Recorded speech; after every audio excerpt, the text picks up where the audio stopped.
Good morning, everyone. So, we have started with chapter number 7, that is tribal and nomadic communities. And we have read regarding what are the characteristics of tribal and nomadic communities. And as I told you, that we are going to read here about the two case studies of the Gonds and the Oghams. So, today we are covering that part. So, who are the Gonds? Gonds are the people who live in central India. Okay, central India means the area like Madhya Pradesh and Chhattisgarh, Jharkhand. This is the area which was called as Gondwana land. Okay, or you can say that the country or the place inhabited by the Gond people. So, this is the tribal people. Okay, and during the medieval period. Now, what is their occupation? Mainly, their occupation was shifting cultivation or farming only, and there were certain other people who used to herd cattle or worked as laborers also. So animal rearing was again their another profession, but mostly they used to do farming. Now, when the around the time when the power of the Delhi Sultan was declining, several Gond chieftains established independent kingdoms. Now, when the Delhi Sultanate, because these are the people, Gonds, people who wanted to expand themselves, because they have a very huge population. So, when the Delhi Sultanate was declining, these Gond people they wanted to expand their kingdom, and that is how they regained some of the territories of Delhi Sultanate also. Now, in Akbarnama, we have read about Akbarnama, which is written by Abul Fazl, which is regarding the reign of the Akbar. It has been told about one particular kingdom or one particular clan, that is Gadha Katanga. So, it is a clan, okay, or you can say a group of people.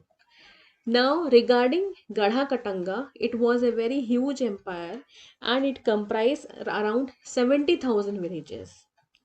So, how they used to administrate it? Now, these 70,000 villages were divided into 84 villages, which used to be called as, Chaurasis. Now, these Chaurasis group, different group, were, controlled by different clan of people. And these Chaurasis or 84 villages were also further divided into 12 villages. Okay, for the simple administration and a proper administration, they were further subdivided, and they was which were used to called as Badhot or 12 villages, group of 12 villages, and they were particularly controlled by some particular clan of people. Okay, so this was about Gadha Katanga, which has been mentioned. Now, because they were expanding, so they used to do a lot of things. They wanted to mingle with other society also. So what they used to do is that sometimes they used to assume Rajput titles. They themselves used to give Rajput titles to themselves, and they were in contact with the society also, so they have to sometime to impress them or in order to control them. Sometimes they used to grant land to the Brahmans also. Although Brahman people were not into their culture, but still they used to do it so that they can control them. Okay, so there has been a mention of Queen Durgavati, which was there during the empire of Akbar. Now, their story or the story of Queen Durgavati started from Amandas. Amandas, who was one of the tribal chief of Gadha Katanga, and he himself gave title to himself Sangram Shah. He gave title to himself as a Rajput title Sangram Shah. Okay, so this is how he gave his title. Another thing which he did in order to mingle with another society, what he did is that he married his own son Dalpat Shah. Dalpat Shah, who was his own son, he married his son to one of the Rajput princes. Okay, that is Princess Durgavati. She was the Chandel Rajput princess of Mahoba. Okay, now this is how Rani Durgavati was there, and Rani Durgavati, when Dalpat Shah married Rani Durgavati, then he also gained some of the territories of Mahoba also. Now what happened is that Dalpat Shah, he died at a very young age, and he left his son and his wife. Now, because only his son, who was a minor, who was very small at that time, and Rani Durgavati was there. So Rani Durgavati, because she did not have any option, because her husband was not around, so she controlled the whole empire. She used to control the whole empire.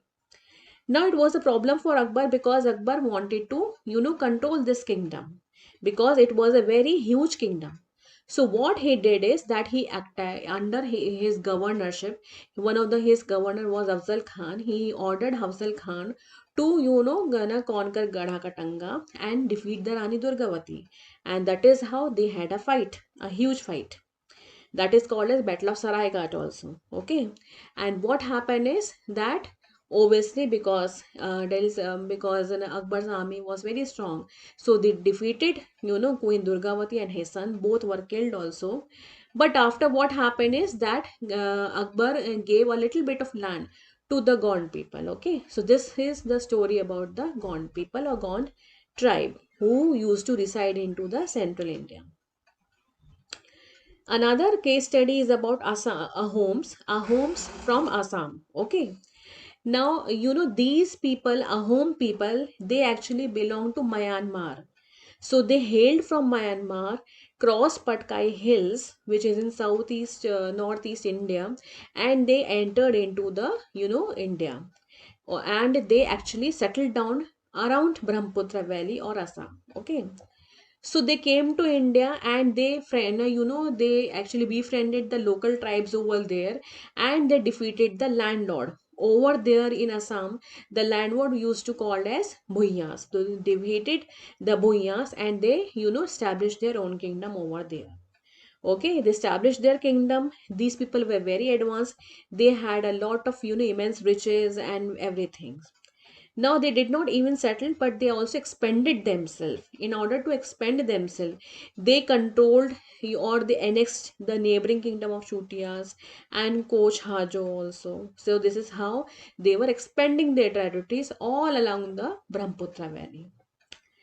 At that time, Aurangzeb was the Mughal emperor, and Aurangzeb wanted to expand his territories also. So he wanted to control the Ahoms. And under the leadership of Mir Jumla, who was one of the governor of Aurangzeb, they defeated Ahoms also. But this defeat, it did not last long. What happened is that due to an epidemic broke down, and all those people who were there in their territories, they they had a disease, and a lot of soldiers were dying, so they have to retreat their army from the Ahom kingdom. So it was a chance for Ahoms to regain their power. If we talk about the administration, they used to follow the pake system.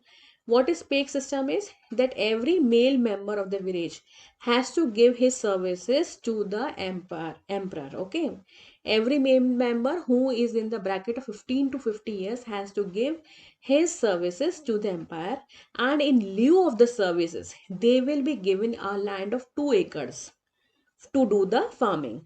They will do the farming, and they will get a land of 2 acres.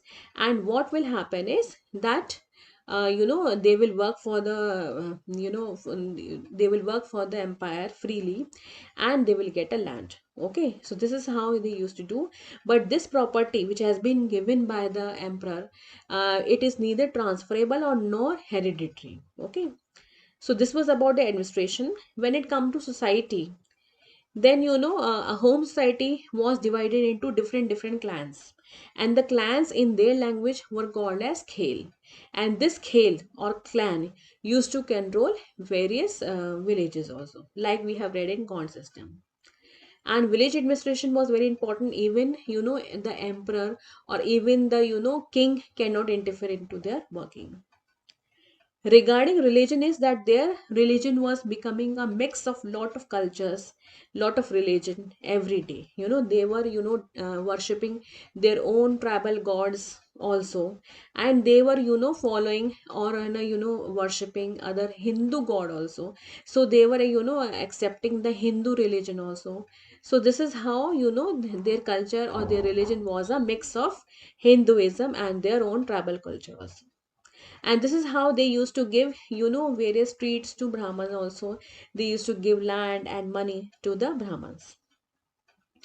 When we talk about the culture, then they used to grant land to the scholars and poet. Okay, so they used to, promote art also.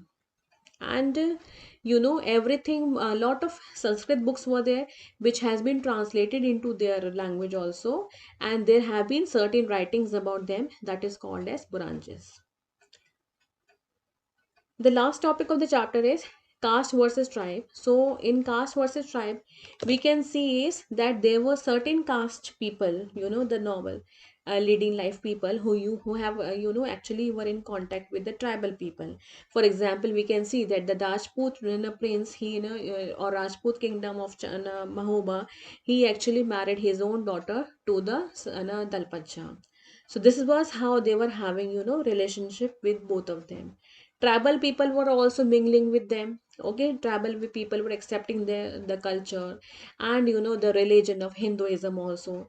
They were getting married to Hindu princes. They were giving titles to themselves. So this was how they were, in exchange. There was an exchange of culture between the caste people who used to follow the caste system and these tribal people. Okay, so this is the last topic of this chapter. Thank you so much.